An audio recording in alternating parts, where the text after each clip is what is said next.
The movie begins at a book launch for a writer named Closter. After the reading session, a journalist named Esteban Rey approaches him. He says that Luciana wants to meet and talk about Valentina, and warns that if Closter refuses, it could cause a public scene. Closter quietly agrees to go upstairs and meet her. While Esteban is chatting with someone, a few seconds later a loud scream echoes through the hall, followed by a heavy crashing sound. Everyone rushes toward the source. The story then jumps back 12 years earlier. At that time, Luciana was working as Closter's assistant, helping him type his new novel. To research his crime story, Closter often exchanged letters with prisoners. During one of their conversations, Luciana talks about mushrooms, a topic Closter is interested in for his book. She shares that her mother is an expert in mushrooms and can easily tell poisonous ones from safe ones. Every year, on her parents' anniversary, her mother bakes her father a mushroom pie. As Luciana explains, Closter accidentally glimpses her lace underwear for a moment and turns his face away, feeling awkward. After work, Luciana also takes time to play with Polly, Closter's daughter. She reveals that she also has a sister the same age as Polly. Luciana isn't just working for Closter. She also assists Esteban, a less famous writer. Esteban is curious about what Closter is writing, but Luciana refuses to tell him. One day, Luciana visits Closter's home to work. There, she meets his wife Mercedes and their young daughter Polly, who are heading out. Before leaving, Polly gives Luciana a drawing of their family, with Luciana included. Luciana brings Closter a book for his research. It's a religious book about the law of retaliation, from her priest father. They begin discussing revenge. Closter says he doesn't believe in an eye for an eye. He believes true revenge should match the pain the victim felt, not just physical harm. For example, Closter explains that his wife, Mercedes, used to be a talented ballet dancer, but a truck driver hit her, ruining her leg. Her tibia was shattered, ending her dance career. Closter argues that breaking the driver's leg wouldn't be a fair punishment, because the pain Mercedes felt wasn't just physical, but emotional and lifelong. While they're talking, Closter again sneaks another glance at Luciana's intimate area. However, it seems he believes she dresses suggestively on purpose, as if she wants him to look. Later, Closter reads his story ideas aloud for Luciana to type. When she shows him a scar on her shoulder, just like a character in his novel, Closter suddenly kisses her. Luciana immediately pushes him away. He claims he misunderstood, thinking she had feelings for him, but Luciana, disgusted, storms out of his house. Soon after, Closter's wife and daughter return from a trip. His wife seems upset, because Polly, their daughter, doesn't listen to her and only wants to be with her father. Closter's wife confesses she's been trying hard to cope, but easily loses patience, even with their young daughter. She's suffering from depression and is still in recovery. Closter tells her that Luciana won't be working with him anymore because she's decided to focus on her studies. That night, Luciana comes home. Her family is devout and warm, including her parents, 2 older brothers, and her little sister, Valentina. She tells them she's tired and doesn't want to worry them. Her mother tries to talk, and Luciana finally says she's quitting her job with Closter. The next day, Luciana and her mother go together to finalize the resignation. Luciana tells the lawyer it's voluntary, so the compensation would be minimal. But her mother reveals the real reason is Luciana was harassed. The lawyer immediately says that changes everything. In that case, the compensation would be much higher, and she encourages Luciana to proceed with a formal complaint. Luciana agrees. At the mediation meeting, Closter arrives late. He immediately accepts the compensation terms without argument and says nothing more. He returns the book Luciana had once given him, then walks away. Luciana is surprised. Closter had never acted like that before. His lawyer suggests that maybe Closter is in mourning. He recently lost both his wife and daughter. In truth, a few days earlier, when the complaint notice was delivered to Closter's home, he wasn't there. His wife, Mercedes, received and read it, and she spiraled into emotional turmoil. Later that day, she bathed Polly, but the girl kept talking about Luciana, which only made things worse. In a moment of total breakdown, Mercedes drowned her daughter in the bathtub. Overwhelmed with horror and guilt, she then took her own life with sleeping pills. When Closter returned home, the house was silent. He found his wife unconscious on the bed and Polly's lifeless body in the tub.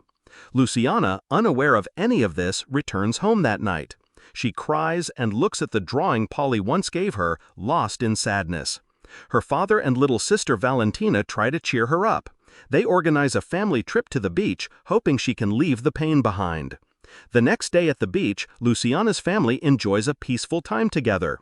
Her brother Ramiro, a lifeguard, is on duty nearby. When they run out of water, Luciana volunteers to go get more. At the beach bar, she spots Closter, sitting alone. Fear grips her. She rushes back and tells her family. They reassure her she's done nothing wrong. In fact, she never even cashed the compensation check out of pity for his loss. But something in Luciana's gut still feels off, an eerie sense she can't shake. Later, as she and little Valentina play by the shore, a sudden storm rolls in. Everyone scrambles inside the beach bar, except for Ramiro, who stays by the water. When the sky clears, Luciana discovers that her brother has drowned. In the chaos of people surrounding Ramiro's body, she catches a glimpse, Closter, fleeting in the background. Ramiro's funeral unfolds in unbearable grief. Their father tries to comfort Luciana, insisting it must have been just a tragic accident. Still haunted, Luciana writes a letter to Closter, apologizing for what happened between them in the past. She leaves home to pursue her studies, trying to move on. One day, while watching an interview with Closter about his new writing style, she gets a phone call from her other brother. It's their parents' anniversary.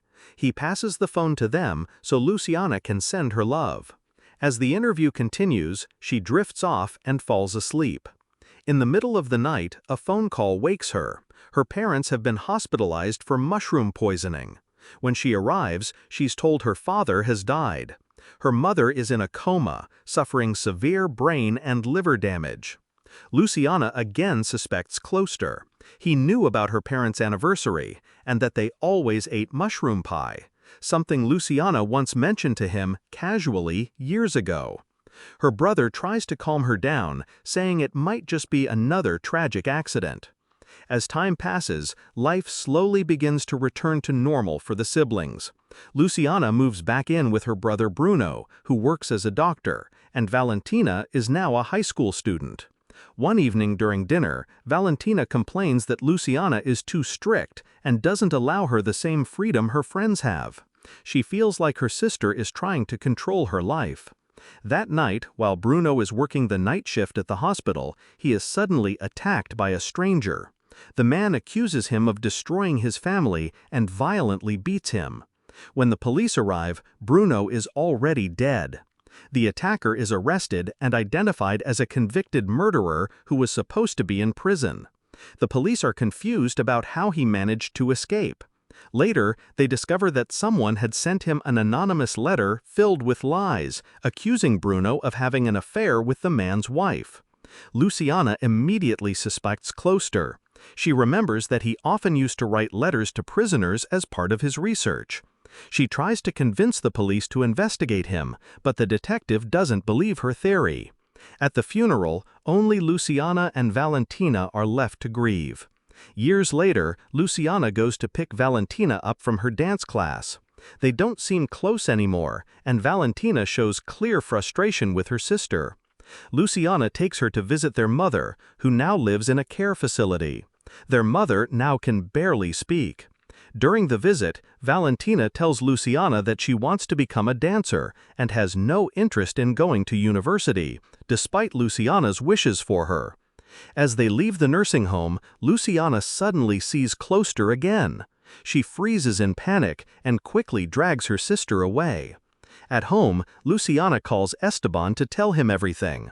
She reminds him that she used to work for Closter 12 years ago and says she wants to meet and talk about him in person. Esteban, who has long given up his dream of becoming a novelist, now works as a journalist for a newspaper. But the moment he hears Luciana's voice, he agrees to meet her right away. She tells him about all the tragic events in her family, and says she believes Closter has been killing her loved ones one by one over the years. She asks Esteban to help investigate and write about it since he's now a journalist. Esteban hesitates. He thinks it could all be just a terrible coincidence. And he says they can't accuse someone as famous as Closter without hard evidence. Then Luciana tells him something personal. She believes Closter is the reason Esteban never became a successful writer. She says Closter secretly blocked publishers from accepting Esteban's work. Despite his doubts, that night, Esteban writes a story called The Slow Death of Lucia, describing the strange pattern of deaths in Luciana's family. The next day, he submits it to his editor.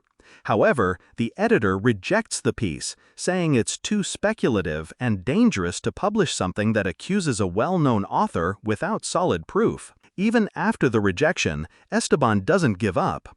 He begins digging deeper into Closter's past, reading old articles, past interviews, and eventually visiting the abandoned house where Luciana's parents were poisoned. There, a neighbor tells him something unsettling. Luciana's mother was a mushroom expert. It didn't make sense that she would make such a fatal mistake. Esteban doesn't stop there. He tracks down the police officer who had been in charge of investigating the death of Luciana's brother. However, the officer tells him that the case showed no signs of foul play. They had looked into Closter at Luciana's request, but found no evidence linking him to the incident. Meanwhile, a series of mysterious fires breaks out across the city, which people suspect may be the work of the Chinese mafia. Using his connections, Esteban finally manages to arrange a meeting with Closter. That night, Esteban visits Closter at his home. He brings the manuscript he wrote about Luciana's tragic life and hands it to him. After reading it, Closter mocks the piece, saying it reads like the delusions of a mentally unstable woman. He says he never imagined Luciana had become so paranoid. Then, Closter shows Esteban a letter Luciana had sent him some time ago. In it, she apologizes for blaming him for the deaths in her family. Even so, Esteban points out that when you look at the bigger picture, it is hard to ignore the fact that Closter always seems to be nearby to every tragedy that has struck Luciana's family. Closter brushes it off, saying it's all just coincidence. He even claims that Luciana deserves her suffering because of the pain she caused him in the past. He ends the conversation by saying he has another interview lined up for a student school project, and Esteban leaves. That night, while Esteban is writing his article about Luciana and Closter, he hears about a big fire near the nursing home. He rushes there and is shocked to see Luciana. Her mother is one of the people who died in the fire. Luciana is heartbroken. She blames Esteban for not publishing her story earlier. She believes if people knew the truth, her mother wouldn't have died. At the scene, Esteban finds a copy of Closter's book, Inferno Unleashed, as if Closter is leaving a message. Esteban goes home and finishes the article that night. The next day, he brings it to his editor. But the editor gets angry and rejects it. He finds an old article Esteban wrote 10 years ago where he already criticized Closter. The editor says Esteban has a personal grudge and they can't publish his article. He then fires Esteban from the newspaper. That night, Luciana hears her sister Valentina talking to a friend and finds out Valentina was the student who recently interviewed Closter for a school project. Luciana panics. She realizes Closter is now going after the last person she loves. She calls Esteban and asks him to help her meet Closter. Esteban agrees and takes her to Closter's new book launch using his press pass to get them in. This brings us back to the beginning of the story. Esteban asks Luciana to wait upstairs while he convinces Closter to come speak to her. Closter goes upstairs to meet Luciana. Luciana tells him she is tired of all the pain and death he has caused her family. She begs him to stop and spare Valentina. She asks, "What do I have to do to make this end?" Closter replies, "It has always been in your hands." Luciana understands. Without saying more, she walks to the balcony and jumps to her death. Later, Esteban comes to her cremation. He sees Closter there hugging Valentina. Esteban is disgusted and calls Closter a monster. He says it's wrong to go after a child like Valentina. But Closter calmly replies, "She turns 18 next week. We both understand pain. She doesn't mind the age gap." Esteban looks at him in disbelief. Closter adds, "Be careful what you say, or you'll end up like Luciana too. Then Closter leaves with Valentina. Thank you for watching. Subscribe and like for more videos like this.